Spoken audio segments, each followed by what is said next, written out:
This is Finding Inspiration, the most wonderful, excellent, and new art show where I talk about just all kinds of wonderful art that I find and that I particularly enjoy, and some of which I think are important to share and to talk about, especially if you're an artist who's looking to improve themselves.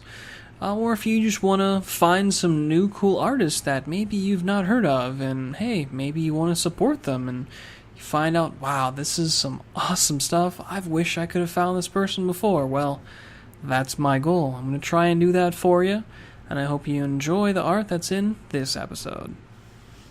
To kick things off, we have a piece here by Duster132 titled Dark. Indeed, this is a dark piece, and what I initially liked a lot about this when I first saw it, it just hit me head on. This really speaks to the sort of aesthetic that gosh, now I can't think of the guy's name. The artist who created the show and manga, the comic Blame, as well as Biomega, a couple others, but specifically those two.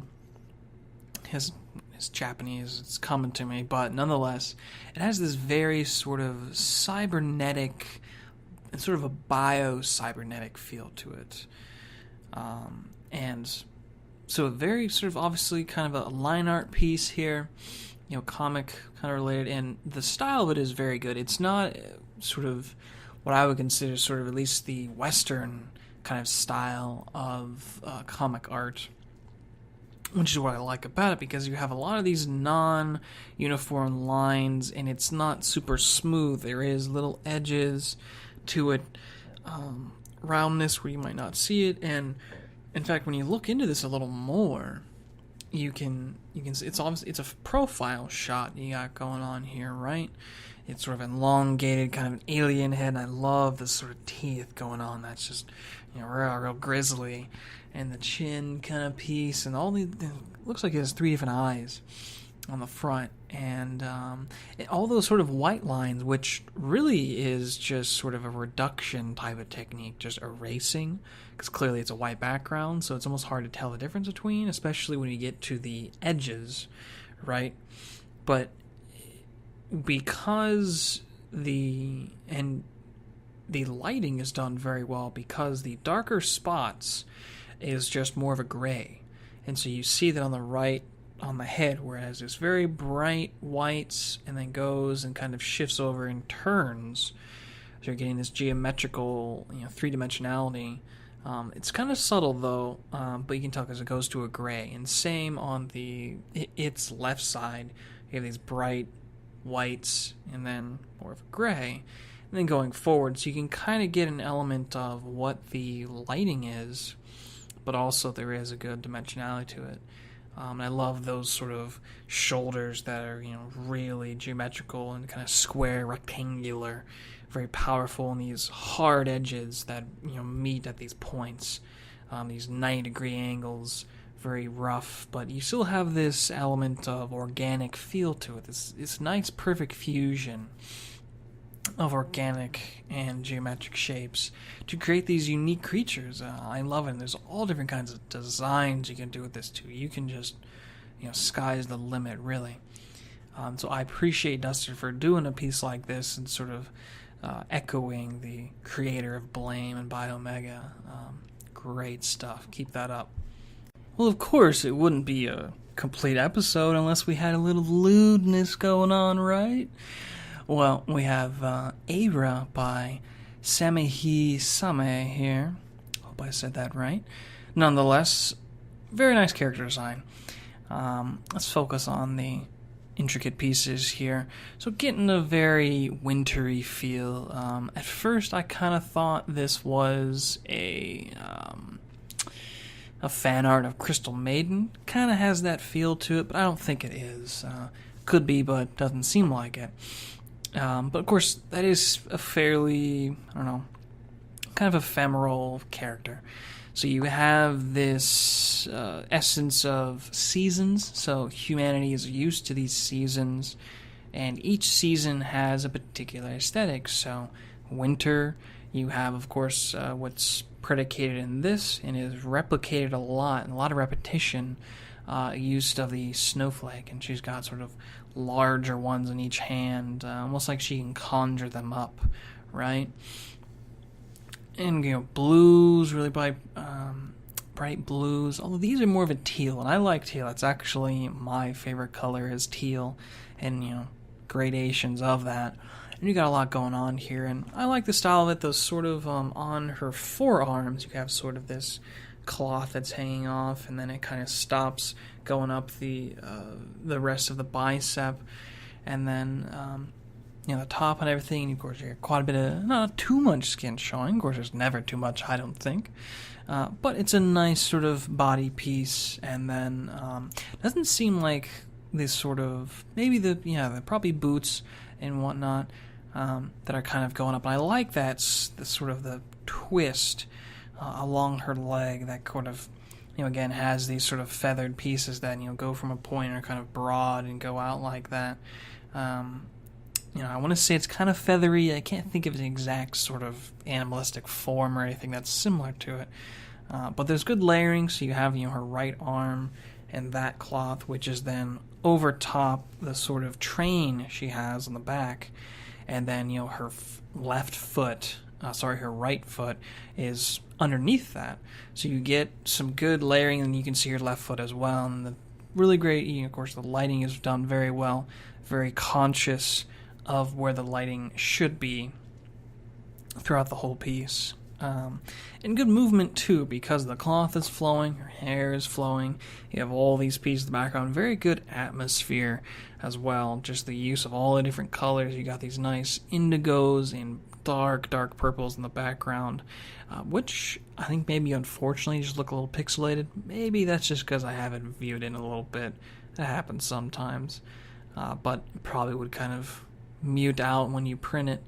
But a nice character design. Really is very conscious, good use of anatomy, understanding of it. Her hands, hands are hard to do, so I'm not going to really hit on them for that. But everything else is done very well. I like it a lot.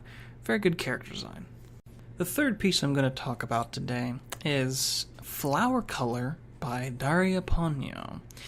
I really like this artist's style. It definitely has a very astute realism to it that, honestly, I'm not quite sure how they quite did it, which, when you have that element of sort of unbelievability that you sort of are just stricken with, you kind of can't believe that the artist made this. I mean, the first sort of element that I'm kind of drawn to is, and where you have this intense, and it's really the texture that you get from it. It really, really looks like hair. Along her ear is where I'm kind of looking at, and just the lighting on it, and every little piece, it almost seems like you can see all of it. That is almost photorealistic, which aids heavily to a piece like this, which I like the sort of focus and the sort of viewfinder. Imagine this was sort of a camera shot, right? Took a photo of this. So sort of the perspective we have going on here of where the character is at. Very good conscious focus of lighting, very soft and subtle, but still, especially on the hand, you have these layers of lighting that look very natural. And you lose a little detail on the hand, a little bit on the tips, but that's okay. But it does look very good. The gradation from the hard darks on the sort of knuckles that then go down, and you can even see the tendons on the hand. Very good. Whenever you do hands, please always make sure you add those tendons in there. It adds that extra layer. And whenever you can add those small anatomical subtleties, even if it's subtly done or very pronounced, that really, really adds to it, because, again, looking at it as a human, we want to look for those very human elements, and that is a human element. And so especially the hair and everything, I like how it flows down, and she's got this armor going on, and it's kind of like she's sitting underneath what I feel is kind of underneath this sort of bouquet of various flowers, which is very nice. She's kind of just in the moment of experiencing, they're almost like right in her face too, and just kind of this overwhelming aura of this flowery feel. Now when you go down the piece, it kind of loses the element of its surroundings and its setting, which, there's nothing I can really think about that. It's hard to say what the choice of it was. Maybe, and it could have just been the artist maybe kind of lost thought of what to do with the bottom part, but the focus on the texture and the rust color and the armor is done very consciously and very well. I'd love to see more of this style from this guy in the future. It's not often that you get to see a work of art like this. This is Green Man, Work in Progress by Naughty Inks. Now, I looked at the other versions of this particular piece, and personally, I think this is the best version. Mostly because when the artist, what they address as their final version, it adds sort of the green color to it, which, of course, you get from the name. But this version, I think, is the best. Just because I feel the color kind of messes with it, but if you look at the entirety of this piece, it is, gosh, I want to say it's borderline perfect. I mean, I love, of course, you have this repetition and this subject matter of this sort of leafy element, right? That's just repeated over and over and over. And this sort of surreal element of one form merging into another or kind of becoming another. And you can get, or sort of the reverse, which is various forms that, when combined, create an outline and develop the contours that create an additional form, which is most evidently used as a face, which is quite clear in this example.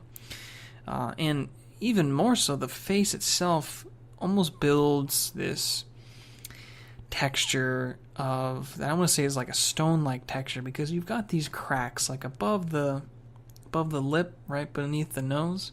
There's some sort of cracks there, and on the right side of the face, above the nose as well, there's sort of these. So it's kind of like this debilitation, this breakdown. That sort of, you can kind of grasp some various emotionalism from this. Maybe something along the lines of, you got the third eye there, which then is kind of radiating, and it's sort of like man that has built up this element is then being torn away by nature, but happens to be when he sort of achieves this higher element of consciousness that does that and is very stoic and peaceful as it is being sort of kind of evolved and shredded away into nature, into sort of the ultimate primordial, and just all the different forms that are going on here. Again, the repeated forms, but all of the intricate detail and all the layering, it's done extremely well, and the care and attention paid to that layering, and all the shadows are just done just perfectly, man. Really, really great. And I think this is an example that a lot of people can take from, that if you want to do something that is very intricate and deep, this is a great example of that. Really, really is. And to finish things off, we have Hell by Hollow. And here's another piece that is actually similar to the first one we focused on. You've got this combination of organic and geometric design and a very mechanical focus of geometry. You've got this nice cyborg look going on here, and I like the ornamental use of the skull and the horns. I'm not sure what type of creature that might be. Some kind of ram, most likely.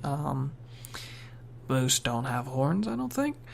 But I really like that, and it's got this good asymmetrical feel to it because the right horn is broken and the left one is really pointing out quite to the left, which is good because there's quite a bit of open space you have on that sort of quadrant of the piece. If you divide into 4 quadrants, the right toppermost quadrant is just open, which, again, there's nothing necessarily wrong with that, but it's good to kind of have something in there, especially, what I feel could possibly even be, this could be a type of photo manipulation, just because the background that this is taking place in, I like this very atmospheric, subtle winter scene. I like those type of scenes. I like that type of season. I live in Ohio, so that's something I get to see. I'm used to in my life, but I like that. In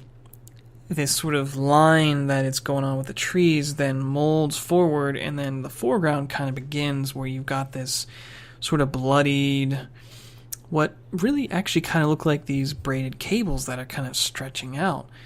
And her legs are sort of going into the ground, or kind of the reverse in a sense. Maybe she's sort of being born out of this landscape. The earth is birthing this creature. And the blood red, which there's quite a good variation of color with that, sort of recompenses that. It echoes that feel of sort of birth and trauma, and she has this very stoic kind of face to her, and so there definitely is a little bit of a story going on, but the design of the character is just awesome. I love the hints of the mechanical elements on the top, and then sort of the angular abdomen going down into her crotch, and then and I like how the white is kind of molding in upwards on her legs, almost as if that's her skin color in a sense, the natural skin color. And so you have this fusion, again, it's almost hard to tell where it stops, where it begins, of that geometrical with organic shape. This character definitely got some, some waifu material going on, right? But hey, really, really very well done. And looking at the top of the head, the way that the shading is done on the hair, that makes it very conscious of the color of the lighting. That there needs to be, the lighting is this dull kind of gray, so that needs to be reflected and shown on the piece, which it is done, at least on a couple parts. And that, the gold, even though it's very, again, subtlety, when you have a lot of it, adds up to quite a bit. There's a lot of bulkiness there. It really shows through in the gold and sort of scratch marks. I like that. That's good stuff. Well, I'd say that about does it for this episode. I hope you all enjoyed it. Please, again, give these artists your attention. The details to all the works of art in this episode and any following episode will be in the description, and I'll try and see if I can do annotations too. Give them a listen. If they have a Patreon, check it out. Support them. They definitely can use it. And again, if you want to find more information from myself, every day whenever I upload a video, it'll go right to Twitter, so my Twitter information is below. And all of the artwork on here, as well as some others, I will tweet out onto my Twitter every day as well. And I'm going to try and see if I can get a Facebook or something else going. Having a lot of things at once is a little difficult. But thanks a lot for watching the video, and you have a good one.